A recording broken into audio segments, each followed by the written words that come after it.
안녕하세요. 작가 정여울입니다. 오늘은 도리언 그레이의 초상과 함께 우리의 페르소나와 또 무의식에 대해서 알아보는 시간 갖도록 하겠습니다.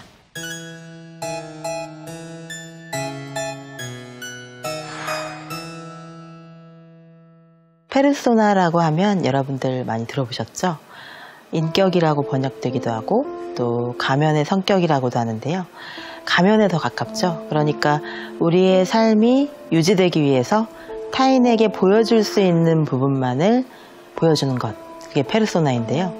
그런데 많은 사람들은 다양한 페르소나를 가지고 있어요. 예를 들어 저는 이렇게 강의를 할 때는 강연자의 페르소나를 가지고 있고, 또 작가로서 누군가를 만날 때는 작가의 페르소나를 발휘해야 되고, 또 학생들을 만날 때는 선생님이 되어야 되겠죠. 교사가 되어야 하고, 또 부모님을 만날 때는 딸이 되어야 되고, 동생들을 만날 때는 언니가 되어야 되거든요. 이런 게 다 페르소나예요. 그러니까 우리가 사회적인 관계를 유지하기 위해서 역할을 하는 것, 일종의 인생 자체가 역할극이라고도 볼 수 있잖아요. 그래서 역할극으로서 우리가 다양한 장면에서 내가 어떻게 연기를 하는가가 페르소나인데, 그게 충돌을 일으킬 때 문제가 발생해요. 나는 내가 일을 할 때는 좋은데 뭔가 가족으로서, 어머니로서의 역할을 할 때는 너무 힘들다고 느낄 때, 이게 페르소나가 충돌하는 거거든요. 그러면 그림자가 생기게 돼요. 다양한 페르소나를 무리 없이 소화하면서 그 페르소나 속에서 즐거움을 느낀다면 그 사람은 건강하고, 그러니까 심리적으로 건강한 상태인데, 사실 많은 현대인들이 그렇지 못하죠. 어떤 역할은 정말 하기가 싫어요. 예를 들어 조직 생활에서 이 윗사람에게 잘 보여야 할 때 그때 너무 마음이 괴롭잖아요. 내 마음은 그게 아닌데.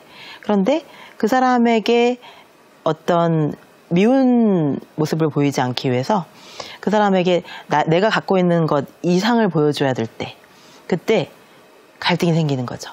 이게 그림자예요. 페르소나의 역할을 제대로 해내지 못했을 때 내 마음이 스스로 상처 입는 거죠.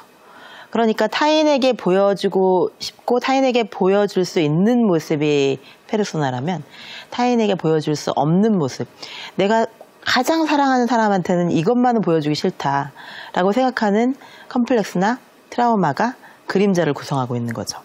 그래서 이 도리언 그레이의 초상이라는 오스카 와일드의 작품을 보면 페르소나와 그림자에 대해서 가장 극명하게 대비되는 작품이라고 할 수 있어요.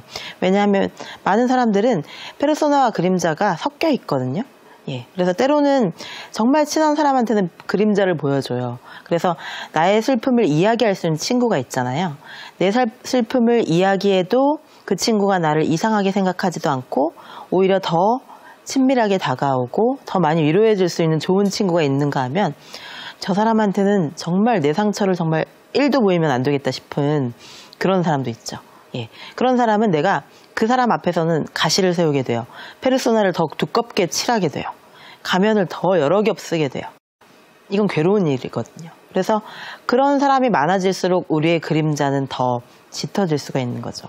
그래서 페르소나와 그림자는 약간 서로 이렇게 밀고 당기는 관계인데, 페르소나가 강해질수록 그림자는 짙어져요. 그러니까 페르소나가 강하게 사회적인 가면을 연기할 때마다 그림자는 더 상처 입고 더 짙게 드리워질 수 있는 거죠. 그러니까 페르소나만 신경 쓸 것이 아니라 그림자도 신경 써야 되는 거죠. 그래서 이걸 잘 보여주는 사실 두 작품이 도리언 그레이의 초상과, 또 대표적으로 지킬 박사와 하이드가 그런 작품이죠. 페르소나와 그림자의 관계를 가장 잘 보여주는 이 두 작품, 도리언 그레이의 초상과 지킬 박사와 하이드의 공통점은 이 페르소나와 그림자가 딱 나뉜다는 거예요. 그래서 페르소나와 그림자가 사람들은 대부분 섞여 있기 마련인데, 우리는 우리 자신을 분리할 수가 없잖아요. 그런데 소설 속에서는 환상적인 서사의 장치를 이용할 수 있기 때문에 지킬 앤 하이드로 두 개의 인격을 나누는 거예요. 지킬이 페르소나예요. 하이드가 그림자예요. 지킬은 남들에게 보여줄 수 있는 우아하고 고상하고 지적인 모습, 정돈된 모습이고, 하이드는 남들에게 보여주기 싫은 그림자인 거죠. 그리고 도리언 그레이는 초상화와 나의 관계가 그렇죠. 도리언 그레이라는 아름다운 청년이 자신을 그린 아름다운 초상화를 보고 자기의 아름다움에 자기가 반하게 돼요. 나르키소스의 신화와 비슷하죠. 그래서 자기 모습에 자기가 반한 나머지 이 모습이 그대로 유지될 수만 있다면 반대로 초상화는 늙어가고 나는 영원히 젊다면 어떨까라는 소원을 빌게 돼요. 그런데 그게 환상적으로 정말로 이루어진 거죠. 소설 속에서는. 이런 식으로 소설적인 트릭을 통해서, 소설적인 플롯을 통해서 이 환상서사를 갖게 되면서 지킬과 하이드가 나뉘고 도리언 그레이와 도리언 그레이의 초상화가 나뉘면서 페르소나와 그림자가 완벽하게 분리돼요. 그래서 완벽하게 분리됨으로써 우리가 보이는 거죠. 이 사람의 페르소나와 그림자는 이렇게 다르구나. 도리언 그레이의 초상에서 도리언은 굉장히 순수하고 천진난만한 인물로 나와요. 그러니까 아무것도 모른다고 해야 될까요? 정말 백지 상태인 것 같은. 그러니까 한 번도 고생을 안 해본 거예요. 고통 자체를 느껴본 적이 없고 부모님이 돌아가시긴 했지만 그것 때문에 아프진 않아요. 너무 어렸을 때 돌아가셔서 기억이 잘 안 나고, 그리고 집안에 물려받은 유산이 아주 많아요. 그래서 걱정할 필요가 없는, 그러니까 지금까지는 어떤 삶의 어려움이나 장애물에 부딪혀 본 적이 없었던 거죠. 그런데 그런 도리언 그레이를 바질 홀워드라는 화가가 발견을 해요. 그래서 이 청년의 아름다움은 정말 마치 그리스 신화의 아도니스 같은 그런 신화적인 미소년처럼 우리가 이상형이라고 여기는 어떤 완벽한 아름다움이구나, 이렇게 생각을 해요. 그래서 뭐 그리스 신화나 르네상스 미술이나 이런 모든 사례들이 다 막 예로 들어지면서 얼마나 도리언 그레이가 아름다운 존재인지, 남녀노소를 가리지 않고 다 도리언 그레이를 숭배하도록 그렇게까지 아름다운 대상으로 만들어요. 그런데 도리언 그레이의 그 아름다움 뒤에는 또 하나의 그림자가 있었던 거죠. 오늘은 그 그림자에 대한 이야기. 왜 그리고 인간은 페르소나와 그림자가 분리되는지, 그렇게 하지 않으면 살아갈 수 없는지, 그렇다면 건강한 그림자와 페르소나와의 관계는 어떻게 만들어갈 수 있는지에 대한 이야기를 해보도록 하겠습니다. 도리언 그레이는 사실은 그림자가 처음엔 거의 없었어요. 보통 사람 같은 경우는 그렇게 부모님이 일찍 돌아가시면 그 부모님의 트라우마가 있게 마련인데 도리언은 오히려 그런 것도 없어요. 기억 자체가 잘 안 나는 거예요. 그리고 자기가 얼마나 아름다운 존재인지도 몰라요. 그게 핵심이거든요. 그게 이 청년의 순수성은 자기가 아름답다는 걸 아직 몰라요. 그리고 당시에 지금 같았으면 어렸을 때부터 남녀 모두 가리지 않고 외모에 대한 외모지상의 그런 가치 지향이 너무 크기 때문에 아마 도리언 그레이가 지금 시대에 태어났으면 어렸을 때부터 막 주목받고 왕자 대접을 받았겠죠.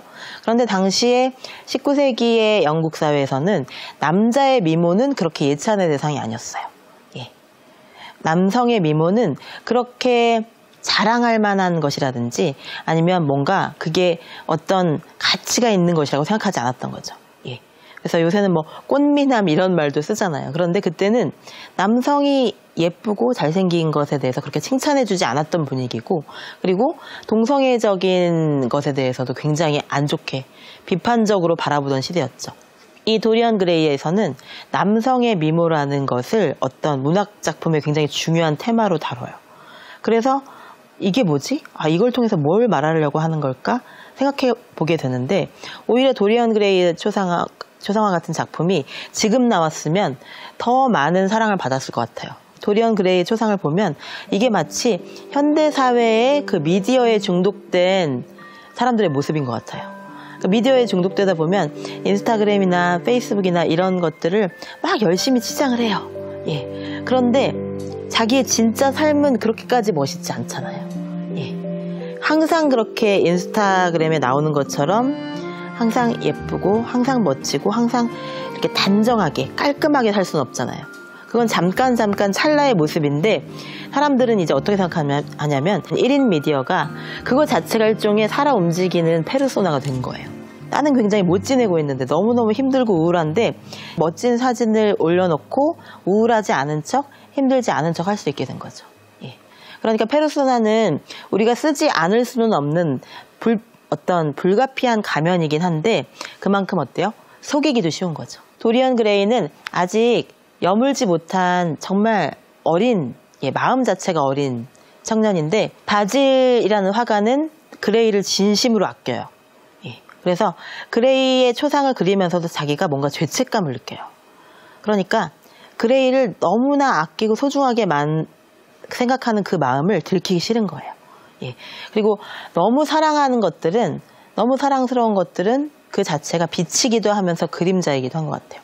그러니까 바질이 이 도리언을 사랑하는 이 마음에는 부끄러운 마음이 있었던 거죠. 고백할 수 없는 그런 마음이고 여러 가지 감정이 섞여 있었던 것 같아요.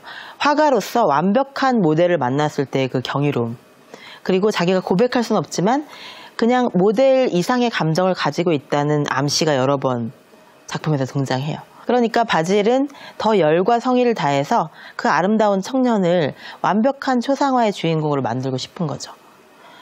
그래서 그 아름다움에 찬탄하는 그 초상화를 그리는 동안 바질은 그 아름다움에 찬탄하는 자신의 모습을 그린 것이기도 한 거예요.